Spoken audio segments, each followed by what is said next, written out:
மாண்புமிகு பேரவைத் தலைவர் அவர்களே,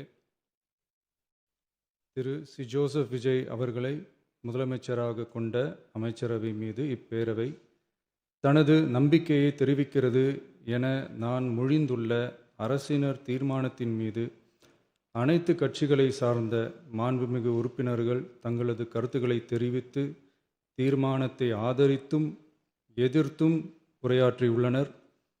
உரையாற்றிய உறுப்பினர்கள் அனைவருக்கும் என்னுடைய நன்றியை முதற்கண் தெரிவித்துக் கொள்கிறேன். இந்திய தேசிய காங்கிரஸ் கட்சி சார்பாக உரையாற்றிய மாண்புமிகு திரு சே. ராஜேஷ்குமார் அவர்கள் தீர்மானத்தை வரவேற்றதோடு மட்டுமல்லாமல் மதசார்பற்ற அரசுக்கான ஆதரவு என கூறினார்கள். நிச்சயமாக இந்த அரசு மதசார்பற்ற அரசாகத்தான் செயல்படும் என்கிற உறுதியை தெரிவித்துக் கொள்கிறேன்.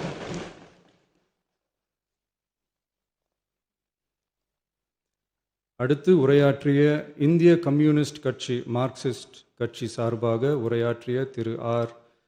செல்லசுவாமி அவர்கள் இந்த தீர்மானத்தை வரவேற்று முழுமையான ஆதரவு தெரிவித்துள்ளார்கள்.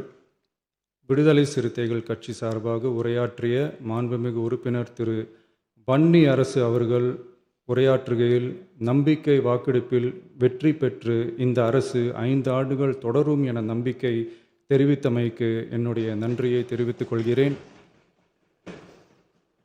ஆதரிப்பவர்களுக்கு மட்டுமான அரசல்ல, எதிர்ப்பவர்களுக்கான அரசும் இது என சுட்டிக்காட்டியமைக்கு எனது நன்றியை தெரிவித்துக் கொள்கிறேன்.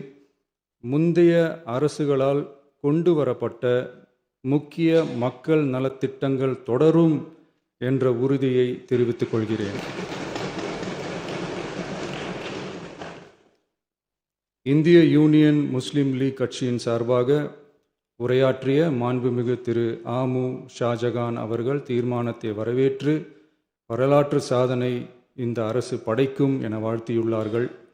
மாண்புமிகு உறுப்பினர் திரு எஸ். காமராஜ் அவர்கள் தீர்மானத்தை வரவேற்று உரையாற்றியுள்ளார்கள். இந்திய கம்யூனிஸ்ட் கட்சி சார்பாக உரையாற்றிய மாண்புமிகு திரு ராமச்சந்திரன் அவர்கள் தீர்மானத்தை வரவேற்று பேசியுள்ளார்கள். தேசிய முற்போக்கு திராவிட கழகத்தின் சார்பாக உரையாற்றிய மாண்புமிகு உறுப்பினர் திருமதி பிரேமலதா விஜயகாந்த் அவர்கள் உரையாற்றுகையில் எதிர்கட்சிகளை எதிரி கட்சிகளாக நினைக்காமல் எங்கள் அரசு செயல்படுவது குறித்து குறிப்பிட்டு வாழ்த்து தெரிவித்தமைக்கு என்னுடைய நன்றி. மேலும் ஓரிரண்டு கருத்துக்களை தெரிவித்து தெளிவுபடுத்த வேண்டுமென்று கேட்டுக்கொண்டார்கள். I will rethink about it. தமிழ்நாட்டை ஆண்ட பல்வேறு கட்சிகளை சார்ந்த அரசுகள் இந்த நாட்டு மக்களின் நலனை முன்னிலைப்படுத்தி தீட்டிய திட்டங்கள் சமூக நீதிக்கு முன்னுதாரணமாக திகழ்ந்து நிறைவேற்றப்பட்ட சட்டங்கள் எங்கள் கட்சியின் கொள்கை தலைவர்களின் எண்ணங்கள் என இவற்றை மனதிலே கொண்டு எங்களுடைய ஆட்சி நடைபெறும் என்கிற உறுதியை மட்டும் தெரிவித்துக் கொள்கிறேன். பாரதிய ஜனதா கட்சி சார்பாக பேசிய திரு எம். போஜராஜன் அவர்கள் நடுநிலை வகிப்பதாக தெரிவித்து உரையாற்றியுள்ளார்கள். பாட்டாளி மக்கள் கட்சியின் சார்பாக அடுத்து உரையாற்றிய மாண்புமிகு முனைவர் திருமதி சௌமியா அன்புமணி அவர்கள் உரையாற்றுகையில் விவசாயிகள், இளைஞர்கள், மகளிர் நலன், மது ஒழிப்பு குறித்து செயல்படுத்தப்பட வேண்டிய திட்டங்கள் குறித்து குறிப்பிட்ட தீர்மானத்திலிருந்து விலகி நிற்பதாக தெரிவித்துள்ளார்கள். மகளிர் பாதுகாப்பிலிருந்து தவிர எந்த அரசு இம்மியளவும் இடம் தராது. அடுத்து உரையாற்றிய மாண்புமிகு திரு மு. தமிழன் அன்சாரி, மாண்புமிகு திரு கே. நித்யானந்தன், மாண்புமிகு முனைவர் எம்.எச்.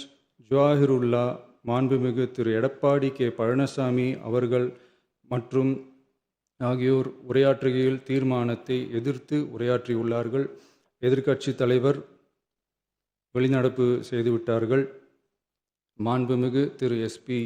வேலுமணி அவர்கள் தீர்மானத்தை ஆதரித்து உரையாற்றியுள்ளார்கள். குதிரை பேரத்தில் எமது அரசு ஈடுபடுகிறது என்று கருத்தை தெரிவித்த மாண்புமிகு உறுப்பினர் அவர்களுக்கு நான் ஒன்றை மட்டும் சொல்லிக்கொள்கிறேன். இந்த அரசு குதிரை வேகத்தில் செயல்படுகிற அரசே தவிர குதிரை பேரத்தில் ஈடுபடுகிற அரசு இல்லை என்பதை ஆணித்தரமாக தெரிவித்துக் கொள்கிறேன். நம் தமிழ்நாட்டின் முன்னேற்றத்திற்கு உழைத்த தலைவர்கள் வழிகாட்டிய கொள்கைகளிலிருந்து இம்மி அளவு விலகாமல் நிச்சயமாக இந்த ஆட்சி நடைபெறும். எனவே நான் மொழிந்துள்ள இத்தீர்மானத்தை மாண்புமிகு உறுப்பினர்கள் அனைவரும் ஏகமனதாக நிறைவேற்றித் தர வேண்டுமென்று கேட்டுக்கொண்டு அமர்கிறேன்.